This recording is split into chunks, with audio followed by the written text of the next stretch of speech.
Hai kanca-kanca kabeh, bali meneh karo aku ning mangan panganan tradisional. Dino iki aku arep jajan menyang restoran sing ana unsur tradisional lan panganane ya tradisional. Panggone ana ning Jalan Pelembulung nomor 15, Banguntapan, Bantul, Daerah Istimewa Yogyakarta. Jeneng restorane yaiku Kopi Luwak Mataram. Biasanya buka jam 09.00 isuk, tutupe jam 12 wengi. Restorannya jembar banget, aslinya iki pendopo, tapi si duwe milih dadi panggon utama kanggo nikmati panganan sik dipesen.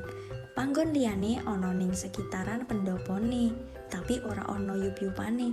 Dadi nek udan ya kudanan. Suasanane penak, adem, sunyi lan krasa banget tradisionale.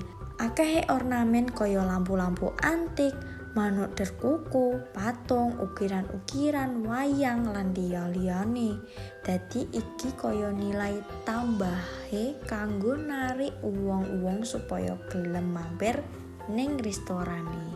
Wes ora usah kesuwen, ayo melu aku njajal panganan tradisionale. Yeay! Nah, niki menune kathah banget pilihane wonten minuman, jajanan lan maeman.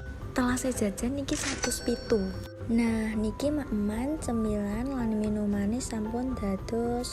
Awakku dhewe pesen wedang uwuh lan timus kawus.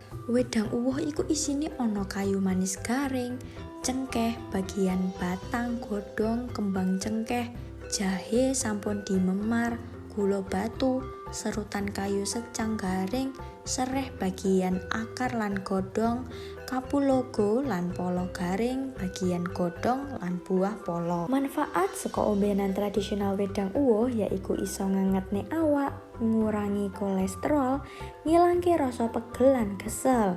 Wedang uwuh kanggo antioksidan, menggak lan ngobati masuk angin, nyegerake awak lan nglancarake peredaran darah. Timus kawus dadi salah siji jajanan tradisional ning restoran Kopi Luwak Mataram iki.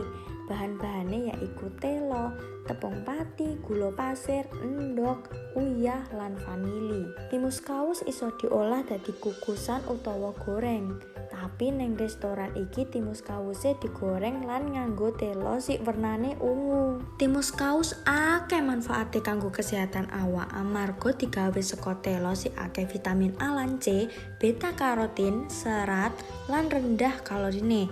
Serat sing dhuwur saka telo iso gawe wareg luwih suwe. Dadi cocok banget dinggo ngedukake bobot ning awake dhewe. Wayahe aku nyoba wedang uwuh, niki asline panas, dadi cocok banget kali suasanane sik udan rintik-rintik. Sawise diunjuk niki rasane enak banget ning tenggorokan lan garai awak niki anget sak kabehane. Sakniki giliran nyobi timus kawus telo werna ungu. Dibelah dhisik sak cukupe, terus didelokake penampakan saka timus kawus niki. Langsung dimaem. Niki rasane njabane crispy lan jerone lembut, enak.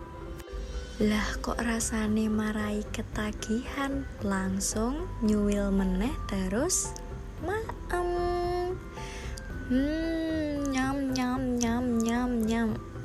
Nyam. Wareg. Timus kawus rasane marai nagih. Cekap semanten nggih vlog kula, matur nuwun.